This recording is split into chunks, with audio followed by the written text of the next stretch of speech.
Welcome, everybody. For those of you who don't know me, I'm Leslie Stevenson. I'm the publisher of Governance magazine, and I'm absolutely delighted to welcome these three talented ladies to our panel today. We've got Scarlett Brown, Dr. Scarlett Brown from Board Intelligence. We've got Diana Houghton, who is an very experienced non-executive director and also brings exec experience as well, which is very appropriate for the topic. And Loren Wulfsohn, who's a governance expert and happens to be a company secretary as well. So thank you very much, all of you, for joining us. The webinar we want to make this interactive as far as we can in the webinar. So please do ask questions and make comments as we go through in the Q&A, ideally, because that then gets recorded on Zoom. And I will feed those to the speakers as we go through. I hope you're all going to enjoy it. And what we're looking at today is the relationship, really important relationship, which personally I don't think gets enough attention, between the executive management team and the non-executive board team and how they work together and sort of why it is such an important relationship and what are the implications of getting it right or wrong. So I'm going to start by asking Scarlett, first of all, where do you think you start working on the board and executive relationship? What's your first point of call? God, it's a really good question. I think the piece around building the relationship between the board and the exec. I guess the first question for me is always like, to what extent is this about kind of solving something after something has gone wrong, or is it about kind of building things from a great starting point, right? So the time when I'll quite often be focusing on the board exec relationship will be perhaps in a kind of post-problem context. Like, I think this is the most common where we think about it. It might be after something has gone wrong. This comes up a lot when we do kind of board evaluations and board reviews. It'll be like, actually, where is this relationship perhaps not gelling as well as it could, and what do we need to do afterwards? Sometimes that might be really at a remedial stage. So, for example, like, what happens if we miss something? What happens if we make a bad decision? I think when we think about where these things really go wrong, it's where we start to see those big governance failings.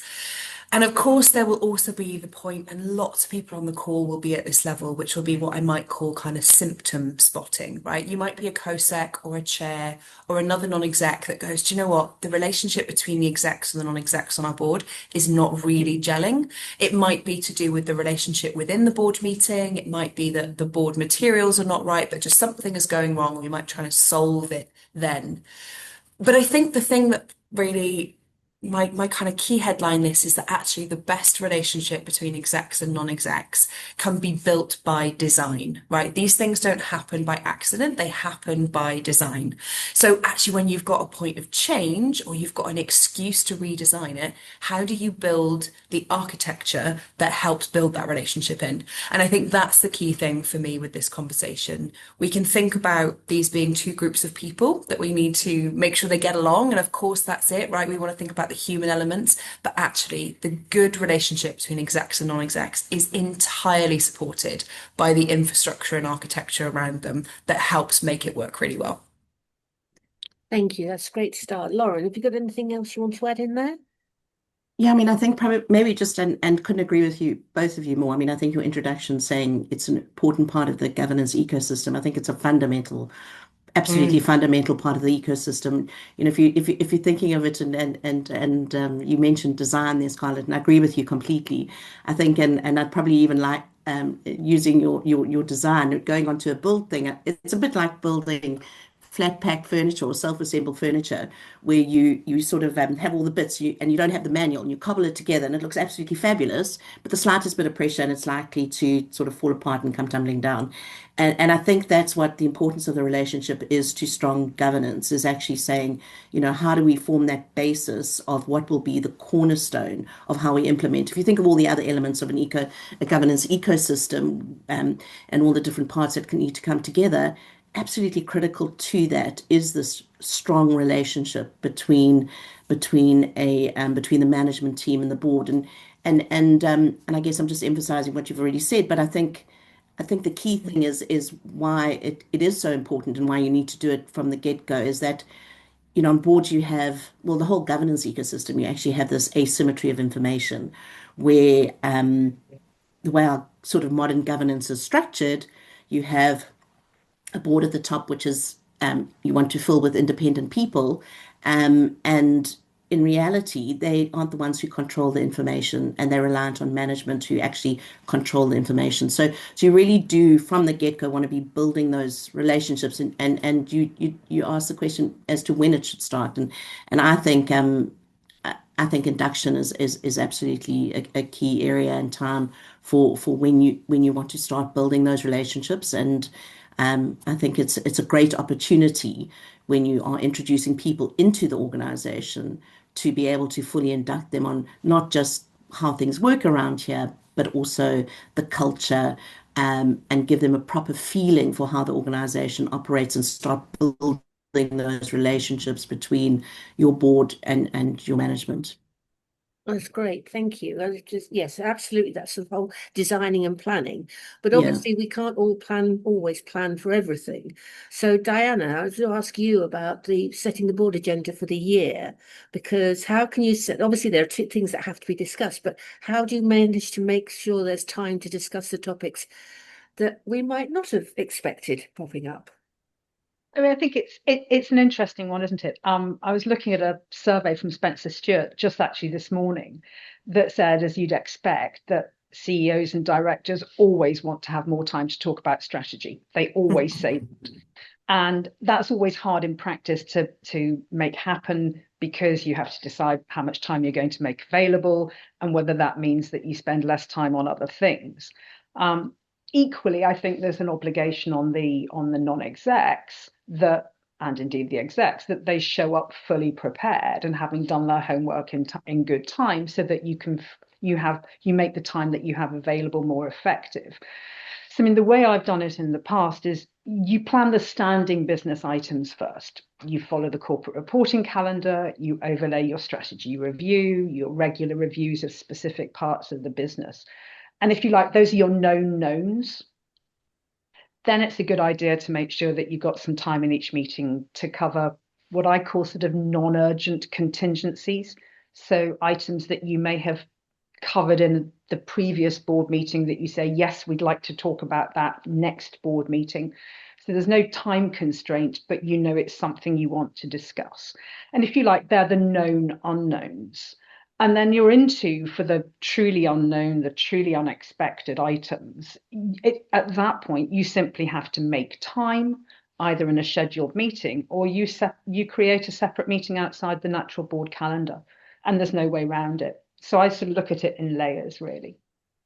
And Loren, have you got I any? think there's something Sorry. something really interesting in what you're saying as well, Diana, which has sort of flashed up with me, which is, like you say, right, no, there's no board you'd asked who say, no, do you know what, bit less time on strategy, thanks. I'd like a little bit more on the other bits.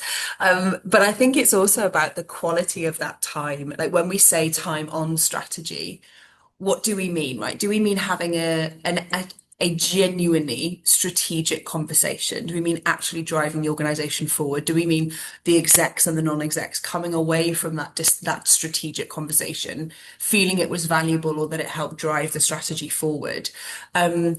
Whereas actually, again, where we see some of this fall down is where you have like we've got an hour to talk about the strategy for our European market, for example, but actually that just ends up being an hour spent with the exec kind of trolling through hundreds of slides and talking about everything that they've done, and maybe getting a couple of questions at the end, and you go, oh God, what was all that for? So I think it's also about, like, when we say time for strategy, we mean quality time for decision-led focused conversations on strategy. And I know I don't need to tell you that, Diana, because you have a background in strategy, but I love it. That's like, of course, yeah, we would love to spend more time on strategy, but what do we actually mean by that? And what drives a really good strategic conversation? Because it's not quite the same thing as just, we've got 20 minutes now, let's have a chat about the strategy. Do you know what I mean? I think it's about creating the conditions for good long-range thinking. And that means good preparation. It doesn't mean, in my humble opinion, it doesn't mean being tied to endless PowerPoint decks. And it's also making sure that everybody around the table can feel empowered to have those conversations on tough issues. So you have to then, and that's where the element of trust around the board table has to be it's so clear when you've got it, and equally it's so clear when you haven't got it, because the conversations simply don't happen. Yeah, I think trust is that's the nub of it, isn't it? Getting people around the board table. I mean, Loren, what's your sort of view on how you do this?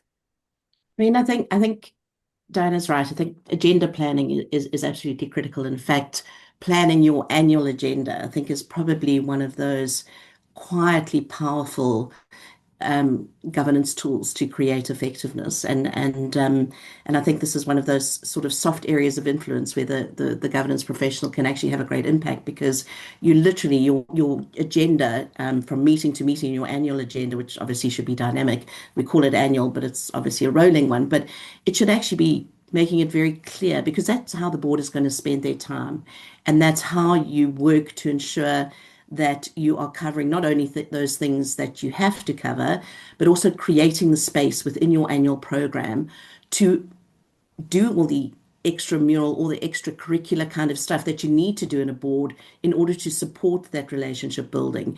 So if you don't create space on your agenda that allows proper discussion, proper the ability to challenge, and the ability to do that obviously in a constructive way, where you fill an agenda full of, death by PowerPoint, as Diana was saying, that the presentations, you put 30 minutes on an agenda item in a board meeting, and 25 of those are taken up by management. And if you don't have that clarity in your planning, if you don't allow time for stakeholder voices to be heard, to actually for the board to be engaging and providing and actually building that into your annual agenda, your agenda can become completely crowded with a tick box and something that doesn't drive the clear relationship between the two, but also the organization forward in the way it approaches its remit. As a board, you don't. So I do think, sorry, that I do think that the agenda planning as a process, an important process, is very key, because that's how you do, how do you add in, how do you ensure not only that, I spoke about briefly on induction, but how do you make sure that throughout the year you continuously create the space and sort of actually put into your timetable those extra meetings outside of the boardroom that will help to, and that, I think one of the key things in the relationship is actually humanizing the relationship. Too often people think of the board up here, management up here, the one servicing the other, and the way you create that trust that is through actually creating the space on your annual agenda to have all of these matters brought in to the agenda. And I mean, and where do you see the role of the company secretary here? You talked about governance professionals, but specifically the role of the company secretary in what they're going to Well, do there.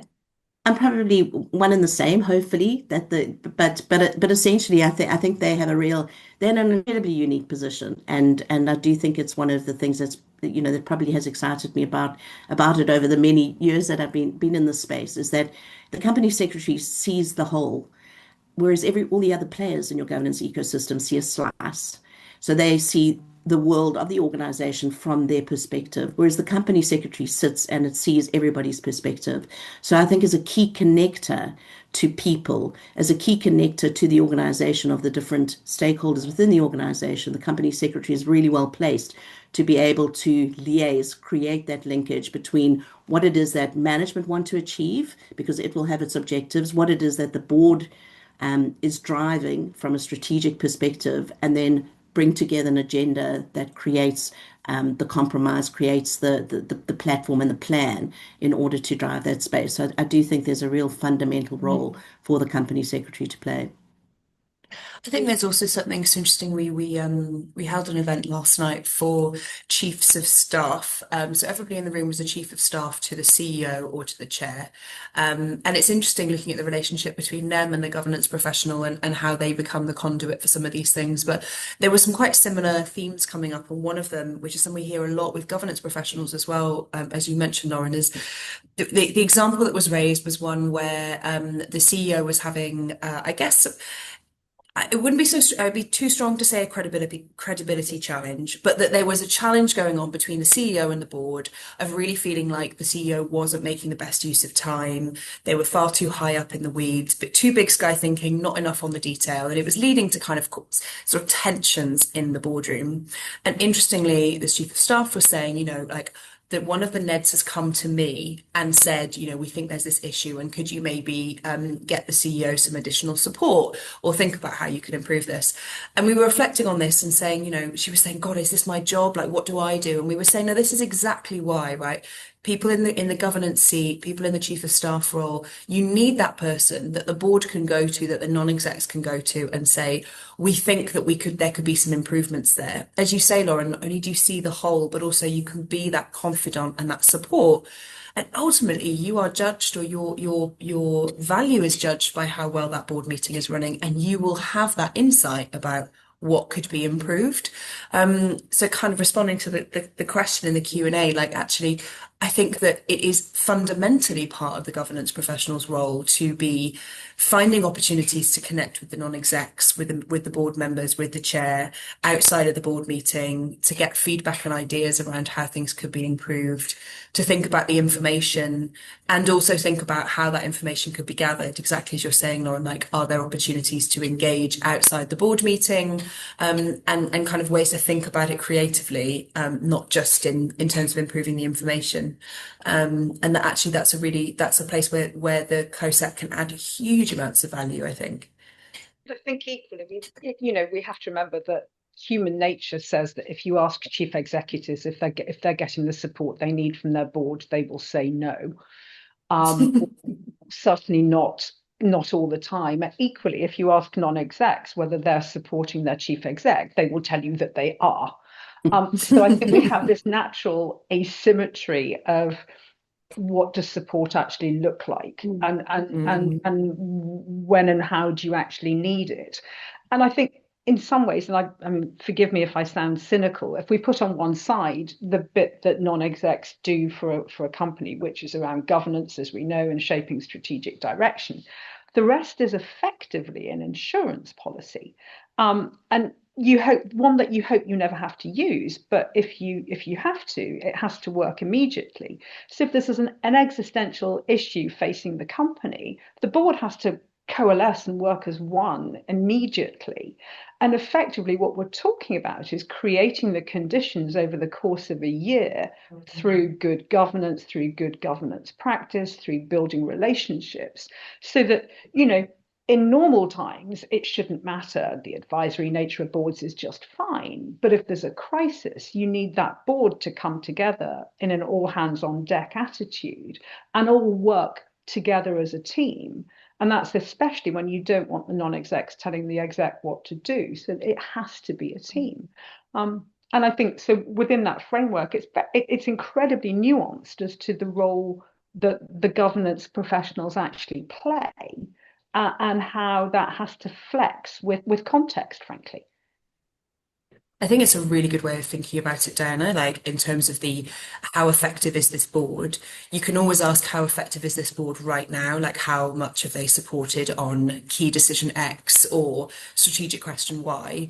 But I love this view of being like, actually, if we think about the points where the board makes most value is in a crisis. If we had a crisis tomorrow, how valuable would the board be, and what would prepare them for that value? What information would they need? I was talking to a chair recently she was telling us she was putting her board through some scenarios, and they were going to run some scenario testing, and I can't remember one of them was like, one of the widgets in one of the materials that we sell fails, and therefore there's a PR crisis, and the news turn up at one of the non-execs' house, right? That was one of the examples. Another one was kind of something to do with their geopolitical, a particular part of the world goes into war and it impacts our supply chain. I think another was probably cyber. And we were reflecting on kind of designing that experience and going, right, well, what you need to do is to talk through what would you do in that scenario, but then afterwards be reflecting and going, what do we wish we'd known 6 months ago that would have helped us make that decision? And I really like that idea. I'd not heard it until you and I were speaking about it before, about, actually, but a good board is just waiting for the crisis when they need to step in, and everything the board does in between a crisis is training for being ready when they're really needed. And I really like that. I like the idea that all the kind of BAU meetings are just, meetings with your training wheels on, until you really have to help. Absolutely, that's great. And we were talking about the asymmetry of information and the relationship between the executive team and the non-execs. So, Scarlett, you work with lots of boards across the piece. In your experience, how good are boards and individual directors at actually understanding what information they need from the executive team and asking for it in a coherent fashion? I mean, the clue is in your phrasing of the question, isn't it, Leslie? Like, I was going to say most boards are surprisingly bad at this, but I actually don't think they're surprisingly bad. I think it's more about reassuring everybody on the call that if something like that resonates with you, you probably aren't alone. I think generally there are lots of boards that aren't brilliant at knowing what information they need to have, or perhaps not being able to articulate it, right? Like, I think you often don't know what you need until you see it, or you don't see it in a pack. And that's also partly because directors are diverse. Like, I've lost track of the number of times we'll do evaluations or reviews, and you go around and you ask every board member, what do you think of the papers? And half of them will say it's too long, and the other half will say it's too short, right? Even just as a rule of thumb.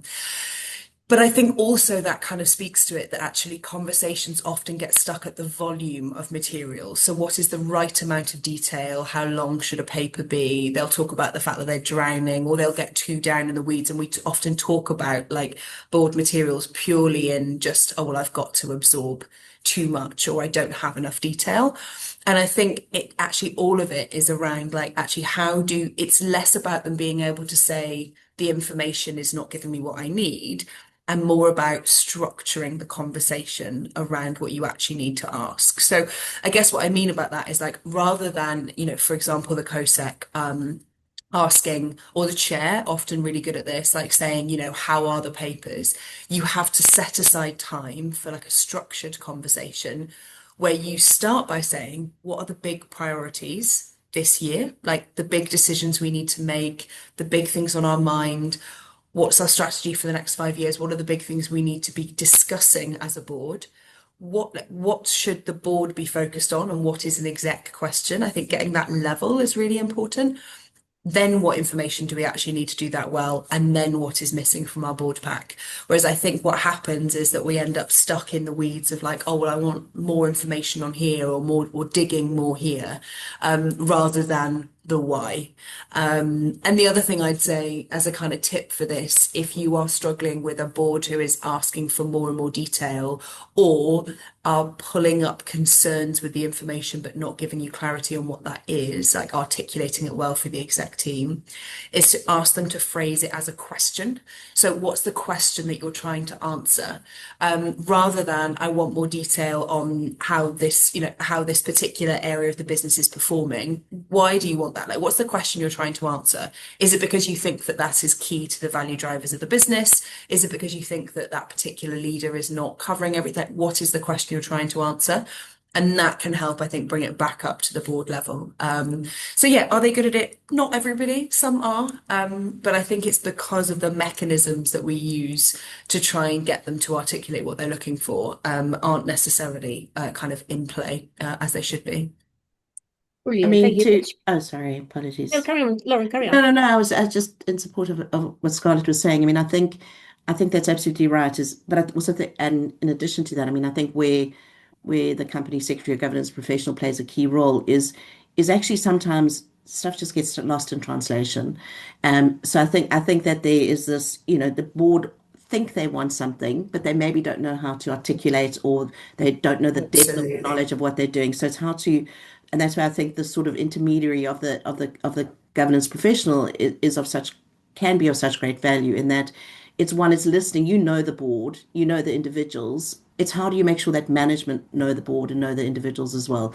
And so that's the one element of it. So it's the relationship side. It's understanding the different characters, personalities you have on the board, who's Captain Chaos, who's going to ask for 100 questions, and how many of those are actually actionable versus nice to have or side conversation with that particular director versus one that actually you want to track and actually have management time expended on delivering or servicing that informational need. So I think that's quite a key role to play, is actually sort of working out, what is it that you think the board, how can you assist the board to articulate their request, and how can you assist management in understanding the board and what it's looking for, and trying to sort of link the two so that you come up with a result that one services your board and their informational needs, but also at the same time is productive and grows that management are doing something positive as opposed to just responding to multiple board requests.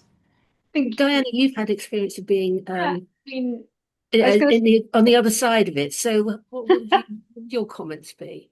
Of course. I mean, I think if I take a set piece of, say, something like a proposed transaction, huge amount of data, quite complicated, price sensitive, strategic questions need to be asked and answered. So I think in the past, one of the ways that you can make the time with the board more productive is for the M&A team, the finance director, to spend specific time with non-execs before the meeting, going through the materials, asking them, what questions do you have? Not so that you're trying to have the meeting before the meeting, but so that you have everybody focused on what could be really quite important, the important issues, so that you use your time as a board productively. And certainly, more recently, we moved to a system whereby, on a more general basis, the edict from the chair to the non-execs is you read the materials.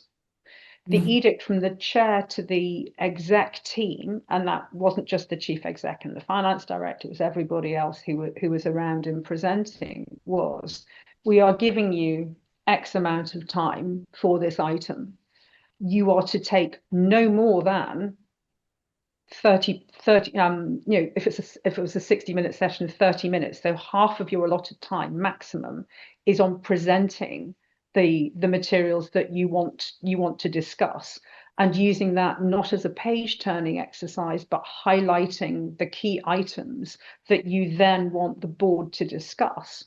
And more than, preferably more than half of the allotted time would be then available for discussion and question and answer rather than presentation. And that was very effective. I couldn't agree. Diane, I've seen that work incredibly well in practice, where you have a pre-session and you sort of get to the nuts and bolts and the technical matters, and you use that time more productively. I guess my only caveat to that would be, I've also seen where it's worked badly, where your pre-sessions become a pre-decision making body. So I think it's having that level of governance maturity to ensure that you don't do that. But I agree with you. It takes the pressure off a board meeting, and it enables proper challenge and understanding of something that's more technical. Yeah. Brilliant. Can we move on to, we've had a question come in from Laura saying, we're all for having a truly effective board stroke exec team partnership, but what strategies do you think work best for teams where the trust has actually broken down? You referred to this earlier on.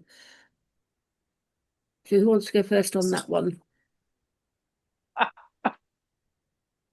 I mean, it's difficult. I'll go first, just because it's difficult. I mean, I think you have to look at what effectively builds trust and how you improve trust, and trust comes through. It comes through information sharing. It comes through clarity of intent. It comes through small little bits. So trust is lost very quickly, but is built really slowly. But it's by incremental steps. And I think it's simple things like making sure that you've got information sharing early as opposed to late, making sure that you take people along when you're making a decision. So I don't think trust is something that, unless you've got this cataclysmic change in senior leadership, etc., or change in chair, It's hard to fix overnight, but it's something that I think if you definitely look at why the relationship has broken down and why you've got trust that isn't working, it's about then creating the building blocks to get it back bit by bit over time. And I do think sort of clarity of intent with no hidden agendas, and trying to iron that out, and working towards your processes that support that, is quite key.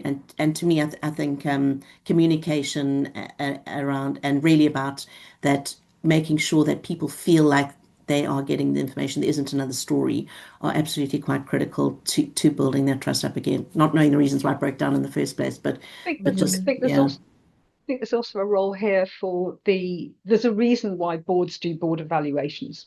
Yeah. CEO, there's a reason why every 3 years that board evaluation has to be done by an external third, external party, rather than simply marking our own homework. And I think that intervention can be incredibly powerful in terms of allowing the board to evaluate where the relationship is working, where the relationship isn't working. And then it's about committing to do something about it. Because without commitment, you can all sit and wring your hands, but unless you're going to do something differently and act differently, you're not actually going to change the situation. So I think there is a role for that, and that's again where the governance professional can play a role. So if it's a year when it's an internal evaluation, they're invariably administered by a governance professional. They can step up and play a bigger role. If it's an external evaluation year, then you can use that intervention productively and positively. And I've seen that be really effective. Yeah, I would agree with that, Diane. I think, and echoing some of the things you've said, I think the temptation when something goes wrong, or when trust has been lost, or however you want to articulate it, can be either to try and rifle through the past or try and diagnose how this has happened, or to jump to solutions. And again, we would do it ourselves. I think my kind of advice on this, without necessarily knowing what the context is, because there's always context, but actually it is around the first step has to be the group of people who are involved acknowledging that they want things to be different. And that is a really powerful first step. And sometimes an external evaluation can be a good mirror hold up for that, or it might be the evaluator, or it might be somebody in the board. But being able to say, can we acknowledge that something is not working, and can we all around the table sort of commit that we want things to be different? Because actually rebuilding trust, if something really has gone wrong, or even if it's just slipped away from you, kind of like sand through your fingertips, is not something that's going to happen with one single intervention. It's not something that's going to happen in a short period of time. It will take a long time, but it definitely won't happen if you don't say, can we acknowledge that we all want something to feel different? And knowing where you want to get to, I think, can sometimes be helpful. But I completely agree with board evaluations. And yeah, I think that can be really good point for kind of helping you talk about the elephant in the room, I guess. Yeah, brilliant. And actually, you've preempted one of our questions, Diana, so hopefully you've answered that. That's great. Also, someone asking about what's the best approach towards a non-executive chairman with a strong personality who tends to behave like an executive. What can you do about that? Diana. I'll remind them of something that I was told when I took on my first non-exec role, which is noses in, fingers out. And it's a really silly phrase, but it does help. I think where it becomes complicated, of course, is culturally. So what's a good example? If you have a chairman of a UK company who has been a combined chair chief exec of a US company, then so they're effectively executive chair. It's a very different situation. So I think context is important. I think culture is important. And I think at that point, there's a real role for, again, something that happens in the UK, and that I personally think the role is really important.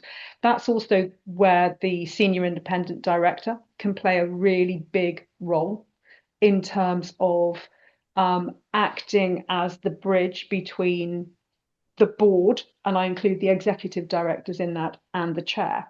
And I would say use your SID. Mm. I mean, Sorry. yeah, no, I mean, I agree with that completely. I mean, I think overreach is always an issue, and chances are, if you've got it in one place, you've sort of got it across the piece in your board relationships. If you've got that kind of chair, and I think not necessarily an easy thing to do if you do have that kind of chair, but I do think sort of agreeing, sort of doing some form of decision mapping, and really understanding and setting that out amazing. It's such a simple thing to do, but when set out in black and white, it helps to delineate if you do have that as an ongoing problem, when you sort of say, what are the decisions that the board absolutely must make, what does management own, and where do the two need to connect and agree stuff together. And using that, it's surprisingly simple, but can be really effective in helping to keep people in their channels. Yeah. Scarlett, have you got anything you want to add? No, I mean, I think there's some great advice there. I was just reading back over the question and thinking about what it means to behave like an executive, because I think lots of what Diana and Loren have mentioned there really will help that. And I think again, it starts with if the behaving like an executive could be many things. It could be being right down into the detail. I've seen a lot where we have founder chairs that then go, or founder who go on to become the chair. They know the business inside out. Then we also see something similar when, for example, you have a CEO that used to be a CFO, or you have somebody who is moving into a different role, but perhaps feel like they have really in-depth knowledge of the business. And I think adjusting their expectations about what they might be looking for, so things like the decision mapping, the what are the big strategic conversations we want to be having, those things I think can really help. And again, oftentimes there's a question around actually sitting down with them and going, what are the things that need to be in the information, things that you need the exec to do? Because I also think that often an overbearing chair will often be compensating for something that they feel is not hitting the mark, but often it's getting them to articulate what they think is not hitting the mark, that can be part of the challenge.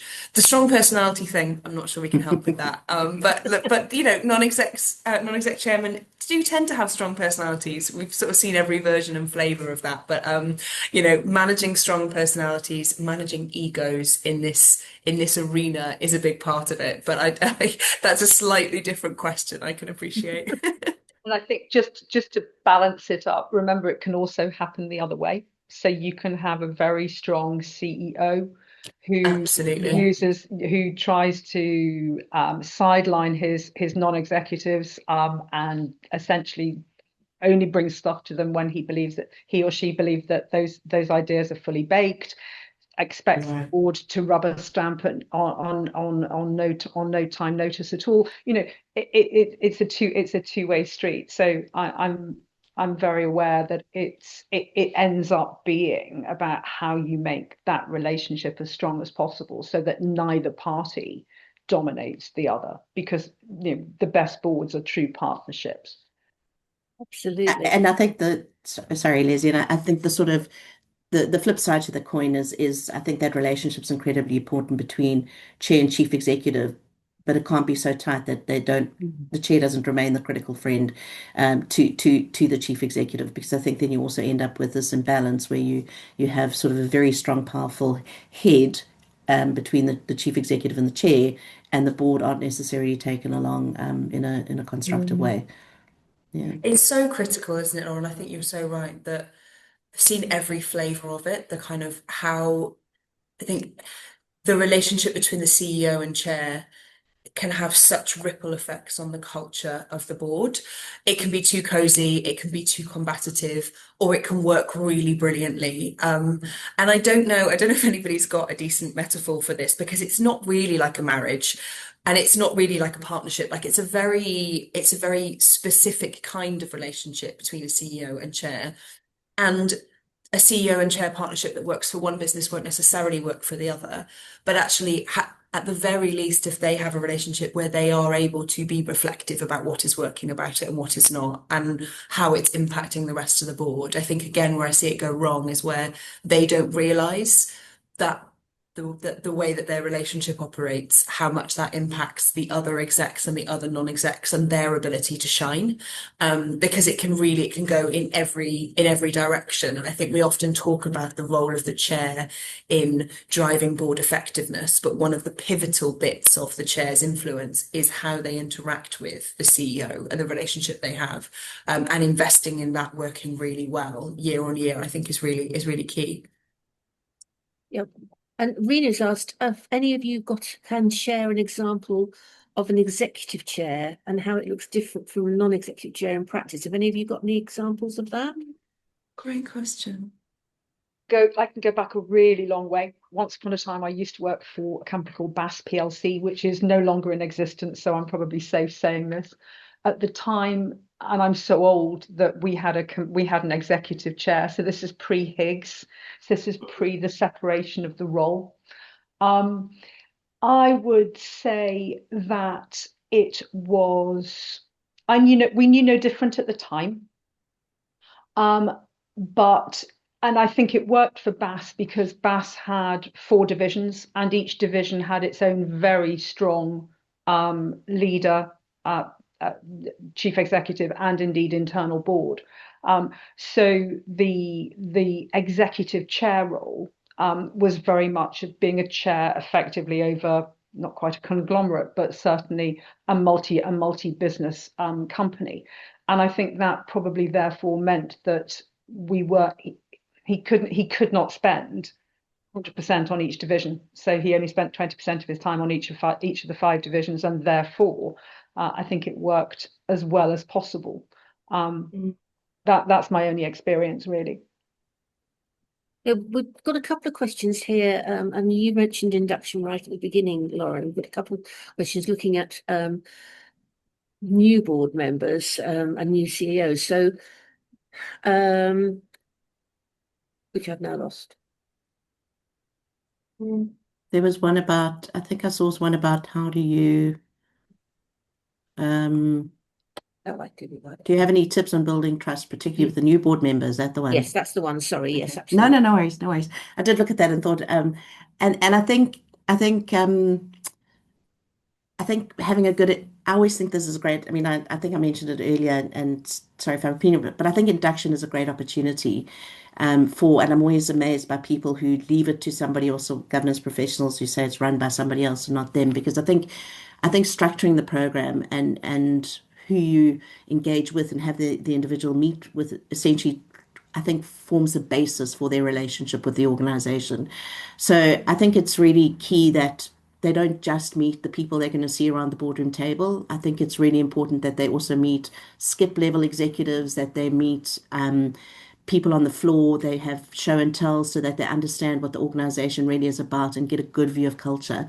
And I think that's how you build trust is you sort of open up the organization to the new person and say to them, this is what it looks like. Because I think too often if you don't run that kind of induction program, people sit on a board and they're seeing things from a distance, and they don't really have a good feel. So I think that's the start of building that trust relationship, is make sure you have a very broad and varied induction program, but that goes beyond just meeting the key senior stakeholders would be my, yeah.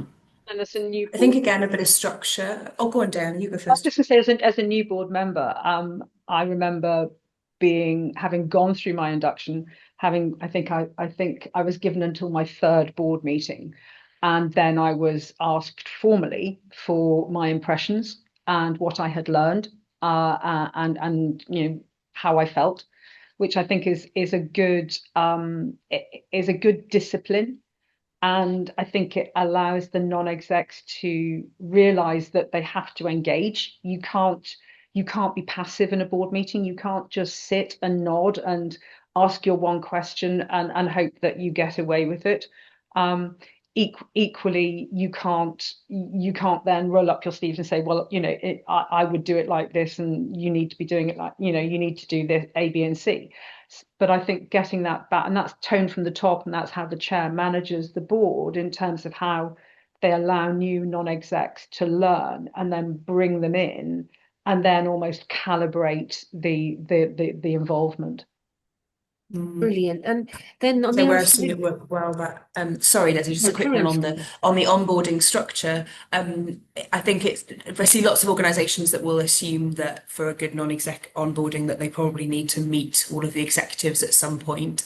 But where I saw a really good example of this was in setting up those kind of coffees. First of all, setting them up like some do it all the way through the year and some do it all at once. But I saw a really good example where they were asked ahead of that coffee, for the exec was asked basically to share ahead of time a key decision or a key point that they were involved in the board calendar in the last 12 months, and actually to share that paper with the board member and for them to talk through what was the key decision that I was involved in. So it was almost like, rather than just setting up like, oh, it's a lovely coffee and we're going to introduce you to, and being like, actually, one of the things we want you to talk about is at what one point in the last 12 months you got some real value or some real engagement with the board. What were you discussing? What was that like? To give them a flavour of the kind of decisions or kind of what they need to be coming to the board with. And that, I think, the non-exec I was talking about, it said it was really helpful for really solidifying, like, what does this person do? What are the decisions that might come to board around it? And that worked really well. I agree. Mm. Sorry, I don't want to belabor it. I agree with Scarlett. I mean, I do think that those induction meetings should have structure around it, Structure, so that exactly. and I think Yeah. both ways, because I do think, we've spoken a lot from sort of the new board member and their views and how they'll approach a new NED, but I do think there's also an element of having management from the same side, understanding who the individual is that they're meeting with, understanding where they're coming from, and starting to build those relationships early. So, because it's very difficult to build relationships in the boardroom. So, I do think it's also a great opportunity to also spend time with management to help them to understand the person and what kind of information might be useful to share. So, I do think some structure and process around it is useful. And that's really good. And then we're switching to another question is, Yes. what have you found to be some of the most effective ways to help a new CEO develop the skills and knowledge and build that relationship with the board? I'll put in a plug here for this question, because we have at Board Intelligence, we use a structure of a CEO report, which is structured around key questions that every CEO should be answering for their board in every meeting. It's available on our website. It's really good. I really can recommend it. And I think also because it helps of course, use the framework, that's helpful, but I think it's more around how do you give the CEO guidance on what the board is likely to want to be covering. And I think that sometimes when we think about what the CEO should report to the board, we think about, oh, well, we want like dashboards and performance metrics and that kind of thing. But actually, I do think at the crux of everything, what the board wants is that CEO, they want her honest reflections on what's going well, what's not going well, what's keeping me awake at night, what are we going to do about it, what questions do I have for the board, and where do I need support, where do I need guidance, and where do I want to ask you your wisdom. That is actually what they want. They want a view from the bridge that draws together everything else across the business to have a really productive time in that board meeting. And I think setting that up from the beginning, that's what sets the relationship up positively. So that's all available on our website. Please download the template. But I do think it's really key, because actually I think a CEO that is not putting those questions at the front, that's where you get into this kind of more passive relationship where they're looking through all the detail and trying to basically, ultimately a board is just trying to answer those questions. What's the CEO worried about? What should I be worried about? What's the big risk we haven't spotted? What's the big opportunity? And if you structure the board meeting around some of those questions, you will always come out with value. And I think within that, just to add to it, in those early weeks, months, that's where the relationship with the chair is absolutely critical. Because without that, you're really not helping your chief exec understand what is required of her.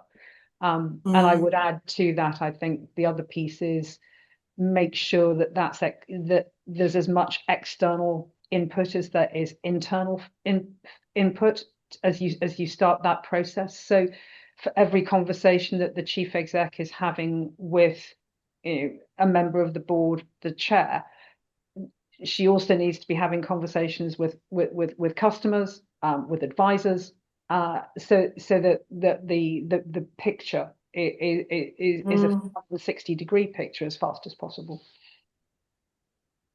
Do you want to add anything, Loren? No, I mean, I would, I agree completely. I mean, I agree with all of that. And the only is the human element, I guess, to that is helping that CEO beyond the chair build relationships with the balance of the board, and how you find opportunities for that to happen. Because I do think that's quite critical. I think that you sort of humanize and you bring it down to a personal level, and how you help the CEO to do that with the balance of the board as well. And we've got another question looking more at the behaviour of the non-execs rather than the chair or the CEO. And they're asking for all of you to comment on boards who have what to do when you've got a non-exec who's, the phrase is sleepwalkers. So I'm assuming what they mean is not very effective, doesn't really get involved.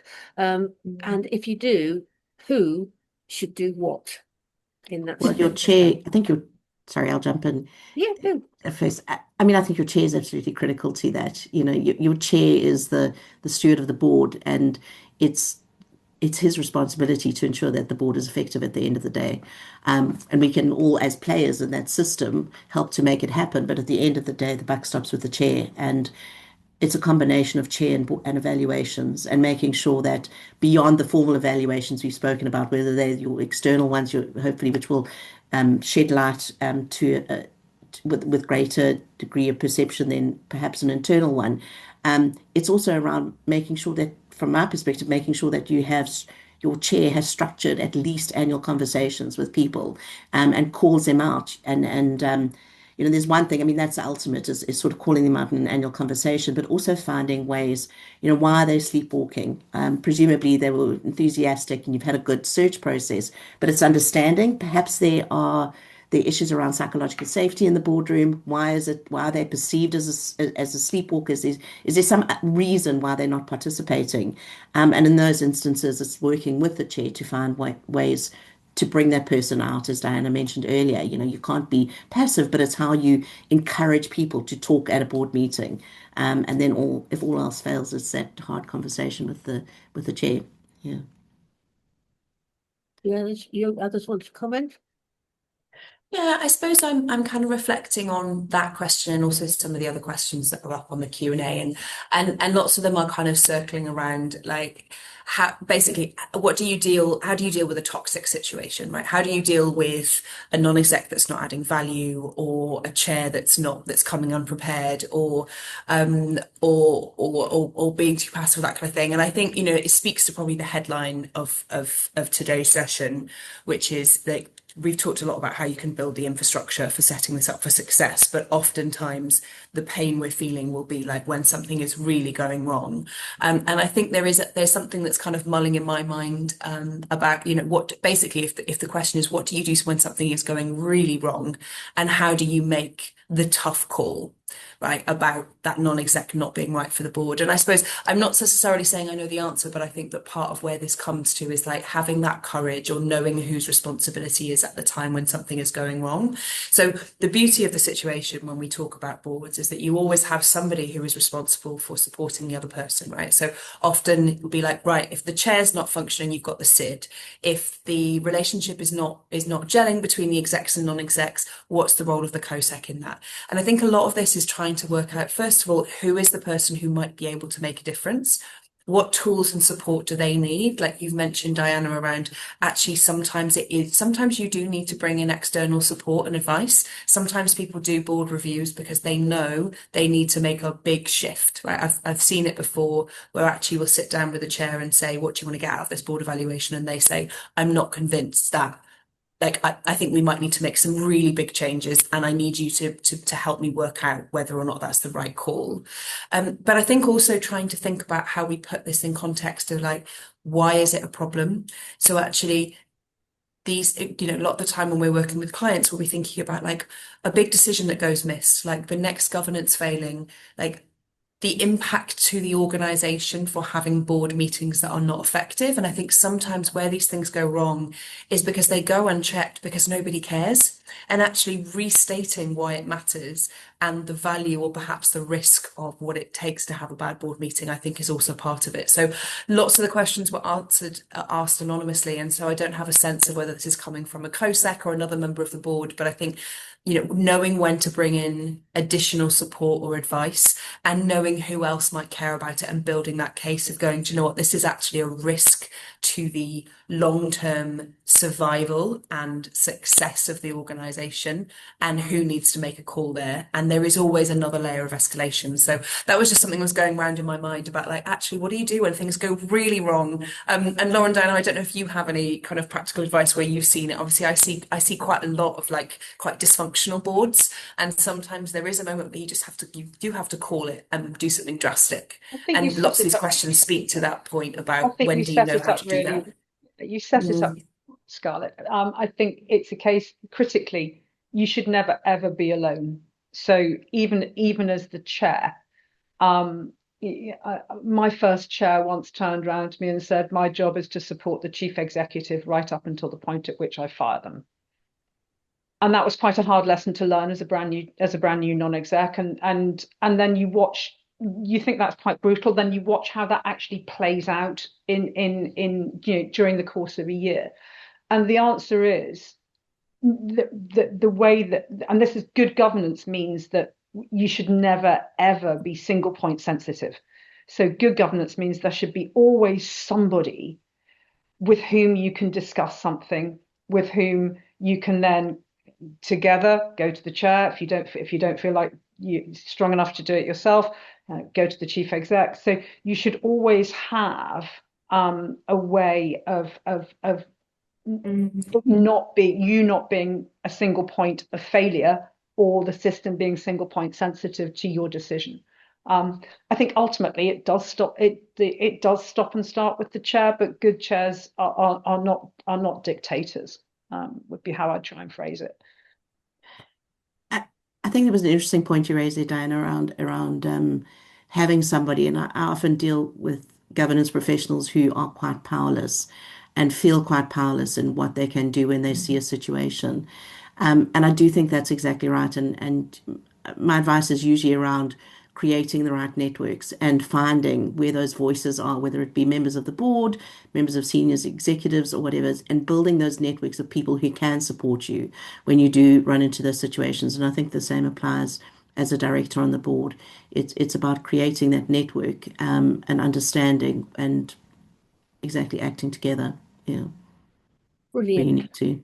Yeah. Thank you very much indeed. Well, we're coming to the end of the webinar now, but I'd just like to thank all our speakers for sharing so openly and frankly and honestly your experiences. I hope that everyone who's been on the call has found it really useful. I've certainly, it's been absolutely fascinating discussion. Thanks to everybody who has put forward questions. So apologies to those panelists that we didn't get round to all the questions we'd prepared for, but I'd much rather answer the questions that people really wanted to know the answer to. So thank you very much. This session has been recorded and you will be being sent a link with the recording. Feel free to share it with anybody else if you'd like to. And once again, just finally, thank you to the panelists.